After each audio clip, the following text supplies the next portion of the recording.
I came home with my cap and gown, and I saw new pants and new shirt, but no new shoes. And what evidently my mom, you remember the shoes, the marshmallows? Anybody remember them shits? Well, anyway, my mom took a pair of those marshmallows and she painted them brown with regular paint. So when I got home with my cap and gown, I see the pants and I see the shoes, man. And I say, man, Mom, where the shoes at? So she pulls out these shoes that are painted brown with regular paint. But I said, Mom, I'm graduating from high school, the first one in the house to graduate high school. I wanted brand new shoes. She goes, well, these are brown new shoes because I painted them brown. This is true story, so I'll never forget that.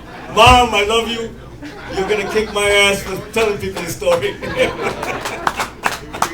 But when you know what, man, we didn't have a lot of money. We actually didn't have a whole lot, but there was a lot of love in the house. That's right. There was always love in the house, man. So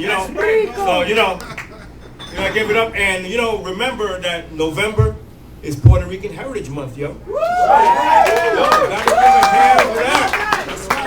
First and foremost. So the first piece I'm gonna do is called "The Day My Blood Caught Fire." And everybody has this experience. When you put a bunch of little kids in a playground and they're little kids, they say racism is taught, all right? But there's also a time in your life when you have like this cultural awakening where something happens, that lets you know, like, you're not like little Johnny or little Jane, you know what I mean? That you're just something different, something that's uniquely you. That's right. So with no further ado, and I'm going to date myself in the beginning of this. It was the early 60s while President Kennedy was still alive. During a summer so hot, we could barely survive. The big metal fan in the window that was on night and day really didn't provide a break from the sun's blistering rays. It was on a Sunday morning that my father announced, "We're going to Orchard Beach. I got to get out of this house." So after Mom packed the sandwiches of pernil from the night before, we grabbed our gear and promptly headed to the door. Although the car was parked at 149th, right down the street, it seemed like an eternity getting there with those rubber chancletas on our feet. Remembering that journey when I didn't have a care, looking out the car window and feeling that warm Bronx air. When we reached the big lot with the sign that read Orchard Beach, we were all elated that respite from the heat was within reach. Walking to the beach, heading towards Section 5, where all the Puerto Ricans hang out, was when I heard these rhythms that made me feel oh so alive. It was a beat I knew I heard before. It had come from that old record player my dad got at the furniture store. It was like the music from the album with the saint on the cover that Mom played while she waved that old pot of incense over me and my brother. Que viva Chango, que viva Chango, que viva Chango, que viva Chango, señores.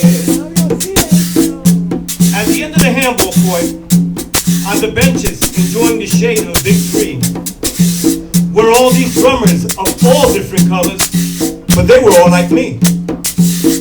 Approaching the drummers, hands in rhythmic motion, performing a skin-beating dance that kept the in-place dancing crowd in a heart-pounding trance.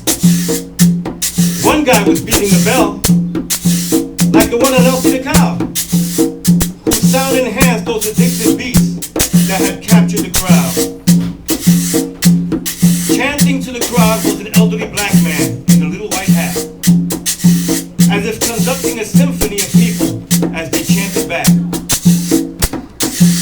Suddenly, I felt a heat from within my body that spread throughout, and I knew I too had been seduced by these rhythms and wanted to shout.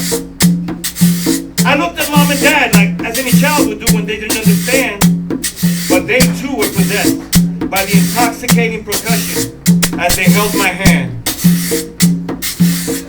Overtaken by the delicious sounds that had awoken my soul, my body began moving to those drums, one of which I would later own. It was hot as hell on that pavement, and no one seemed to tire, because the dancing and chanting were being fueled by their blood that was on fire. A pretty young lady smiled with pride as she looked at me, understanding that I was experiencing a shared cultural ecstasy. We moved to the shade and out to the sand. I could still hear the drums in the distance. I understood that this was part of my essence of who I am. Without it, I would be a beach without water or sand.